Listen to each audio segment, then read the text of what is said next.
Hello दोस्तों, आज हम बात करने वाले हैं अकाउंटिंग क्लास में कि अकाउंटिंग है क्या और अकाउंटिंग से जुड़े बहुत सारे क्वेश्चन के बारे में, जिसे आज हम एक ही वीडियो में क्लियर करने वाले हैं कि डेबिट किसे कहते हैं, क्रेडिट किसे कहते हैं, डबल एंट्री मोड किसे कहते हैं, अकाउंटिंग क्या है, सबके बारे में आज हम बात करने वाले हैं। अकाउंटिंग को हिंदी में गणना कहा जाता है। अकाउंटिंग किसी व्यावसायिक संस्था के वित्तीय वर्ष के सभी प्रकार के लेन देन तथा सौदों का वर्गीकरण, संक्षिप्तीकरण एवं विश्लेषण करने की कला को कहते हैं। या किसी संस्था या संगठन द्वारा वित्तीय वर्ष के सभी प्रकार के सौदों एवं लेन देन का विधिवत, तिथिवत एवं सूचीबद्ध करके रखना गणना कहलाता है। तो आप देख सकते हैं कि वित्तीय वर्ष यानी फाइनेंशियल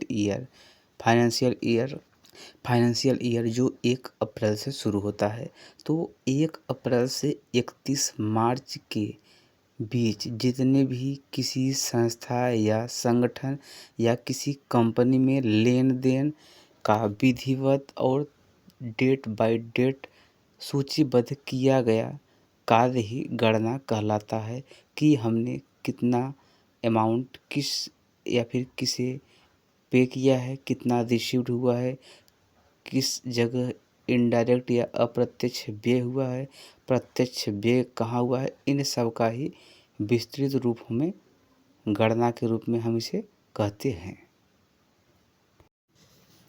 अकाउंटिंग शब्द व्यवसाय से संबंधित है, तो आप यहाँ पे देख सकते हैं कि व्यवसाय यानी बिजनेस से ही अकाउंटिंग शब्द संबंधित है, क्योंकि अकाउंटिंग के माध्यम से व्यवसाय में विभिन्न धन संबंधी मामले जुड़ते हैं, जिससे व्यवसाय का संचार बना रहता है। अतः अकाउंटिंग हमें सूचना प्रदान करती है, जिसके माध्यम से व्यवसाय में निर्णय लेना सरल रहता है।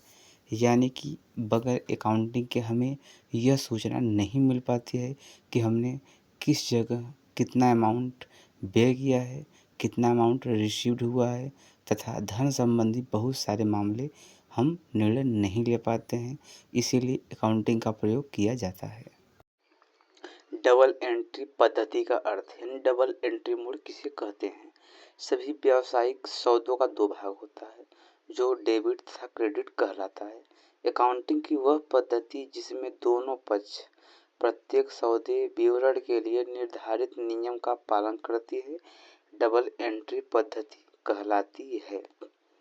यानी कि किसी भी बिजनेस में अक्सर 2 ही पक्ष होते हैं, एक क्रेडिटर, एक डेबिटर, यानी एक पाने वाला होता है और एक देने वाला होता है, और उन्हीं दोनों पक्षों को ही हम अकाउंटिंग की भाषा में डबल एंट्री पद्धति या डबल एंट्री मोड कहते हैं।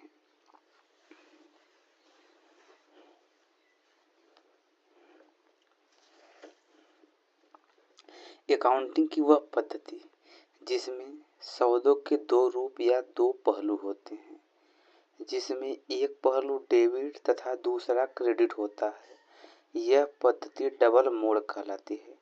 अकाउंटिंग में इस मोड का पालन किया जाता है। अकाउंटिंग में सबसे पहले आपको जो जरूरी है उसे ध्यान देना है कि डेबिट और क्रेडिट कभी भी किसी भी व्यवसाय में 2 पक्षों के बगैर आप किसी बिजनेस को नहीं चला सकते हैं। तो जो बिजनेस में या फिर व्यापार में देने वाला होता है, जो देने वाला यानी देनदार होता है, उसे हम कहते हैं क्रेडिट यानी धनी, और जो लेनदार होता है उसे हम बोलते हैं डेबिट यानी ऋणी। तो दोनों पक्षों को ही मिला के हम डबल एंट्री मोड कहते हैं। अकाउंटिंग की वह पद्धति जिसमें सौदों के 2 रूप या पहलू होते हैं, जिसमें एक पहलू डेबिट तथा दूसरा क्रेडिट होता है, यह पद्धति डबल मोड कहलाती है। अकाउंटिंग में इस मोड का पालन किया जाता है। यानी कि 2 पहलू, एक डेबिट दूसरा क्रेडिट। डेबिट हम अकाउंटिंग में उसे कहते हैं जो प्राप्त करने या लेनदार होता है, और क्रेडिट उसे कहते हैं जो देने वाला अर्थात देनदार होता है। तो दोनों पक्षों या पहलू को ही हम डबल एंट्री मोड कहते हैं। डेबिट तथा क्रेडिट की सामान्य अवधारणा। किसी भी व्यावसायिक संस्था या संगठन में व्यावसायिक सौदों एवं लेन देन के लिए कम से कम दो पक्षों या पार्टियों की आवश्यकता होती है। सामान्यतः कोई एक पार्टी देनदार होती है तो निश्चित रूप से दूसरी पार्टी लेनदार होगी, जिसे हम धनी अर्थात क्रेडिट और ऋणी अर्थात डेबिट कहते हैं। तो इसमें आप समझ सकते हैं कि व्यावसायिक संस्था या संगठन में कम से कम दो पक्षों या पार्टियों की आवश्यकता होती है। तो जो पार्टी देने वाली होती है उसे हम क्रेडिट या धनी कहते हैं। जो पार्टी लेनदार होती है उसे हम डेबिट या ऋणी कहते हैं। लेनदार के लिए वह धनराशि जो उसने प्राप्त किया है उसका दायित्व बन जाएगा। इसी प्रकार जो पार्टी दे रहा है वह राशि उसके लिए संपत्ति कहलाएगी, जिसे हम क्रमशः समझ सकते हैं कि लायबिलिटीज तथा एसेट के नाम से भी जान सकते हैं। अर्थात जो धनराशि प्राप्त हो रही है उसे हम लायबिलिटीज भी कहते हैं और जो संपत्ति देने वाला है वो एसेट के नाम से जाना जाता है। अतः इस प्रकार देने वाले को क्रेडिट धनी तथा पाने वाले को डेबिट यानी ऋणी कहा जाता है। आप आसानी से समझ सकते हैं कि कभी भी देने वाला क्रेडिट यानी धनी ही होता है जब कोई भी व्यक्ति या संस्था वस्तु या संपत्ति या कैश दे रहा है तो धनी होता है, क्योंकि देने वाला धनी ही होगा। कभी किसी गरीब या कंगाल आदमी को आपने देते हुए नहीं सुना। तो आप आसान से भाषा में समझ सकते हैं कि देने वाला धनी और पाने वाला ऋणी यानी कि डेबिट। डेबिट अर्थात ऋणी का अर्थ तो हम आज बताने वाले हैं कि डेबिट का अर्थ क्या होता है। डेबिट शब्द लैटिन भाषा के डेबिटम शब्द से लिया गया है। आप देख सकते हैं कि कंप्यूटर का अधिकतर जो शब्द हम चुनते हैं या फिर पढ़ते हैं तो देखते हैं कि अक्सर उनका खोज या उत्पत्ति लैटिन भाषा से होता है। तो यहाँ पे देख सकते हैं कि डेबिट का भी जो शब्द है वो भी लैटिन भाषा से ही इसकी उत्पत्ति हुई है। तो डेबिट शब्द लैटिन भाषा के डेबिटम शब्द से लिया गया है, जिसका अर्थ होता है ड्यू फॉर दैट। अर्थात वास्तव में डेबिट शब्द अकाउंटिंग के नियमों को स्पष्टता सुनिश्चित करता है। आप आसानी से समझ सकते हैं। डेबिट अर्थात ऋणी तो हम समझाने वाले कि कैसे आप समझ सकते हैं कि ऋणी किसे कहते हैं। अकाउंटिंग भाषा में पाने वाला संस्था या व्यक्ति को डेबिट कहा जाता है। सिर्फ आपको यही समझना है कि हमेशा पाने वाला व्यक्ति या संस्था ही ऋणी होगा अर्थात डेबिट होगा।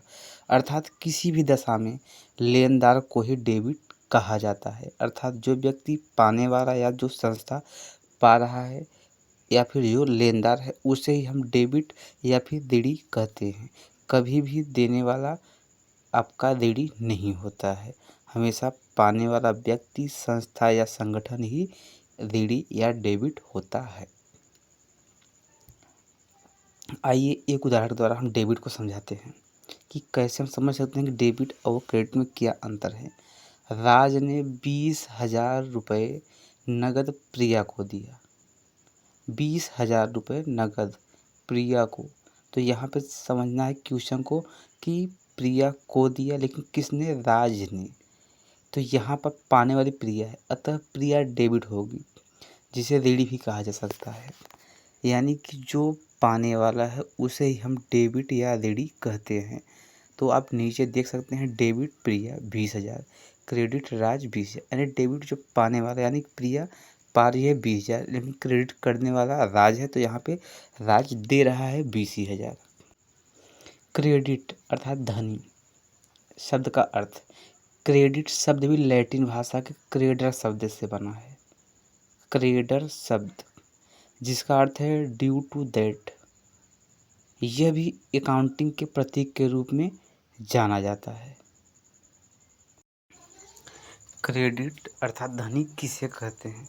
जब कोई संस्था या व्यक्ति या संगठन किसी को देने वाला होता है तो देने वाले को ही क्रेडिट कहा जाता है, चाहे वह व्यक्ति हो या संस्था हो या संगठन। आप समझ सकते हैं कि जब कोई संस्था या व्यक्ति किसी को दे रहा है, जो देने वाला है उसे नहीं, सिर्फ जो दे रहा है उसे ही हम क्रेडिट कहते हैं, अर्थात धनी कहते हैं। क्योंकि जब भी कोई व्यक्ति या संगठन दे रहा है तो वह धनी होता है, और धनी को ही हम अकाउंटिंग की भाषा में क्रेडिट कहते हैं। तो आप आसानी से क्रेडिट को समझ सकते हैं कि जो भी देने वाला व्यक्ति या संस्था या संगठन होता है उसे हम क्रेडिट कहते हैं। आइए क्रेडिट को एक उदाहरण से समझते हैं। नंदिनी से 10,000 नगद रमेश को प्राप्त हुआ। नंदिनी से, क्वेश्चन को ध्यान से पढ़िएगा। नंदिनी से 10,000 नगद रमेश को प्राप्त हुआ। यहाँ पर देने वाली नंदिनी यानी जो कैश देने वाली वह नंदिनी है, अर्थात नंदिनी क्रेडिट होगी। यानी नंदिनी कैश दे रही है रमेश को, तो पाने वाला रमेश यानी रमेश डेबिट होगा, लेकिन यहाँ पर जो देने वाली है वह नंदिनी है, अर्थात नंदिनी वहाँ पे क्रेडिट होगी, यानी क्रेडिट करने वाली नंदिनी है। तो इस तरीके से आप क्वेश्चन को आसानी से सॉल्व कर सकते हैं। अगर वीडियो अच्छा लगा हो तो चैनल को सब्सक्राइब करें और बेल आइकन पे जाके ऑल पे क्लिक कर दें।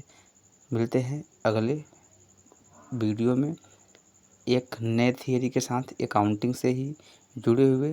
तब तक के लिए जय हिंद।